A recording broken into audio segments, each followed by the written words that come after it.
स्नेहा का सपना था कि उसे कोई बहुत ज्यादा समझदार और स्मार्ट पढ़ा लिखा लड़का मिले, लेकिन कहते हैं ना, जो भाग्य में होता है होता वही है। देख, मैं साफ कह रही हूँ, लड़की के बाप के पास भर भर के पैसा है। अरे एक बार लड़की ने तुझे पसंद कर लिया तो समझ के पैसे की तो नदियां भर जाएंगी, लेकिन फिर भी तेरी प्यास नहीं बुझेगी बेटा। अरे माँ, फ्रिज में मैंने 2 बोतल पानी की रखी है, और कैसे प्यास बुझेगी? अरे 5वीं फेल, मैं बात कर रही हूँ पैसों की प्यास की। तू गवाह नहीं समझेगा इस बात को। बस तुझसे लोगों की नौकरी करवा लो। वो क्या है ना आशीष की माँ, वो सीधा है, और जिसे तू लोगों की नौकरी बोल रही है ना, वो आशीष का प्यार है अपने लोगों के लिए, जिनसे वो प्यार करता है या जिनसे जुड़ा हुआ है वो। अरे जमाना नहीं रहा वो। अरे आज की डेट में तो ना बेटा माँ का है, ना ही पति पत्नी का। कैसी बात कर रही है माँ? चाहे दुनिया यहाँ की वहाँ क्यों ना हो जाए, मैं आपके बिना नहीं रह सकता, ना ही मैं आपको कभी धोखा दे सकता हूँ। अरे हाँ, ठीक है ठीक है। देख, लड़की को पढ़ा लिखा लड़का चाहिए, तो वहाँ चुप रहना। जबान खोलेगा तो पता चल जाएगा कि 5वीं पास है। अरे तो पढ़ा देती ना आगे। माना सौतेली माँ हो, लेकिन दहेज की लालच तो अपने बेटे जैसी ही रख रही हो। पापा ऐसा मत बोलिए ना माँ को, वो मेरी माँ है, मैं उनसे बहुत प्यार करता हूँ। अच्छा अच्छा बेटा, कुछ नहीं कहता, बस तैयार हो जा, चलते हैं और देखते हैं कि कौन है लड़की और क्या चाहती है। सभी मिलकर लड़की देखने जाते हैं, जहाँ स्नेहा आशीष को देखकर ही इम्प्रेस हो जाती है। वाह कितना हैंडसम है, काश इससे मेरी शादी हो जाती, लेकिन पता नहीं कितना पढ़ा लिखा है। स्नेहा, लड़का बहुत अच्छा है, बेचारी की माँ दूसरी है, लेकिन देख रही है ना, हीरा भी इतना चमकीला नहीं होगा जितना कि ये। स्नेहा को समझ नहीं आता कि वो क्या करे। वो आशीष से मिलती है, उसकी सादगी, उसकी बातें उसे भा जाती है। मैंने नहीं सोचा था कि इतना पढ़ा लिखा लड़का मुझे मिलेगा। मैं शादी करने के लिए तैयार हूँ। और फिर स्नेहा और आशीष की शादी हो जाती है। शादी के बाद सासू माँ कहती है, अरे बेटा, वो तेरे जेवर मुझे दे दे, मैं संभाल कर रख दूंगी। स्नेहा जो कि खुद भी एक समझदार लड़की थी, नहीं नहीं, मैं अपने जेवर नहीं दूंगी, उसके लिए तो मैंने पहले ही लॉकर खुलवा लिया था माँ जी। ये मेरी कुछ आर्टिफिशियल ज्वेलरी है, इसे रख लीजिए। वैसे मेरी अलमारी में जगह नहीं है ना। सास बेचारी नई नई बहू से क्या उलझती। सुनिए जी, मैंने आपके लिए खाना और नाश्ता बना दिया है, ऑफिस कब जाना है? कौन से ऑफिस में? मैं तो घर का सारा काम करता हूँ। हाँ? क्या बात कर रहे हैं?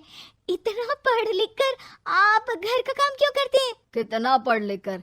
मैंने तो सिर्फ 5वीं तक पढ़ाई की है। तभी वहाँ सास आ जाती है। अरे 5वीं तक भी पढ़ लिया तो समझो मेरी कृपा से, वरना तो जो इसके लक्षण थे ना, क्या बताना। अच्छा आशीष, जरा बाहर जा और भाग कर टूथपेस्ट लेकर आ, सुबह से मंजन नहीं किया। और हाँ, फिर जाकर दुकान की सफाई कर देना, तेरा छोटा भाई दुकान पर जाने को तैयार हो रहा है। स्नेहा ये सब सुनकर हैरान रह जाती है। वो सोचती है कि आखिर उससे क्या गलती हो गई जो उसके साथ ऐसा हुआ। आशीष स्नेहा के पास जाता है। सुनो, तुमको तो मैंने पहली मुलाकात में ही बताया था कि। स्नेहा आशीष की बात ही नहीं सुनना चाहती है। वो जोर से चिल्लाती है, चुप रहो बिल्कुल, गंवार कहीं के।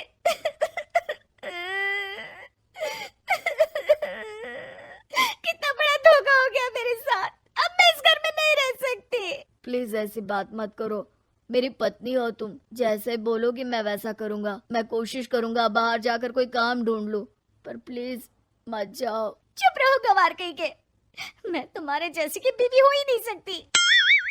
आशीष स्नेहा को लाख समझाने की कोशिश करता है, लेकिन वो अपने मायके चली जाती है। माँ चलिए ना, स्नेहा को मना कर लेकर आते हैं। अरे जाओ, मनाने जाए मेरी जूती, इतना घमंड जैसे कलेक्टर हो कहीं की महारानी। अरे मैं तो तुझे कहूंगी कि तू भी भूल जा, हमने नहीं भगाया, खुद ही तो गई है। माँ वो बीवी है मेरी, मैं प्यार करता हूँ उससे, मैं जा रहा हूँ उसे लेने। वहीं स्नेहा के घर पर, माँ वो तो कुछ काम ही नहीं करता, घर का नौकर है, 5वीं पास, मैं नहीं रह सकती ऐसे आदमी के साथ। माँ बेटा वो लड़का बहुत अच्छा है, उसकी तारीफ मैंने हर किसी से सुनी है। तेरा पति है, अब तक एक गलत माँ के साथ रह रहा था, तू संवारेगी तो संवर जाएगा। तभी वहाँ आशीष आ जाता है। मुझे माफ कर दो स्नेहा, पर प्लीज मुझे छोड़कर मत जाओ। मेरी माँ के जाने के बाद मुझे तुम्ही से सारी उम्मीद है, तुम जैसा कहोगी मैं करूँगा, पर प्लीज मेरे साथ रहो। सबके समझाने बुझाने के बाद स्नेहा आशीष के साथ घर आ जाती है। आ गई महारानी। अब आई हो और सच्चाई भी पता चल गई है तो थोड़ा तमीज से पति के साथ घर देख, रसोई संभाल और हम सबकी सेवा कर। देखो, मैं अब इस घर में बंटवारा चाहती हूँ। जो मेरे पति का हिस्सा है वो उसे मिले और वो आज से कोई काम नहीं करेंगे। हिस्सा ले लो ले लो, लेकिन कमाओगे क्या, खाओगे क्या, धूल मिट्टी। अरे तेरा पति किसी काम का नहीं है, वो तो मेरा बेटा कमा रहा है तो 2 रोटी मिल जाती है इसे। तभी वहाँ स्नेहा के ससुर आ जाते हैं। मैंने एक बंद फैक्ट्री को पहले ही आशीष के नाम कर दिया है और घर के 2 तल्ले में 1 तल्ला ले लो। मैं तो आशीष के पास रहूंगा, वकील थोड़ी देर में आता ही होगा। अरे जाओ जाओ, 2 दिन में भूख से तड़प कर सब वापस आ जाओगे। बढ़िया आई बहू बेटे वाली। फिर क्या था, स्नेहा आशीष के साथ मिलकर बंद फैक्ट्री को खोलती है और मन लगाकर काम करती है। दोनों की मेहनत रंग लाती है और आशीष अपनी मेहनत से एक सफल बिजनेसमैन बन जाता है। लेकिन एक दिन, अरे बहू बेटा आशीष, मुझे माफ कर दो, मैं भी अब तुम लोगों के साथ रहना चाहती हूँ। इस कमबख्त ने तो दुकान का बेड़ा गर्क कर दिया। वो तो आशीष था जो सारा दुकान का काम संभालता था। बेटा हमारे पास तो अब खाने को भी नहीं बचा। माँ जी, इसे कर्म के फल कहते हैं। खैर, खाना है तो आपको और आपके बेटे को काम करना पड़ेगा, समझी?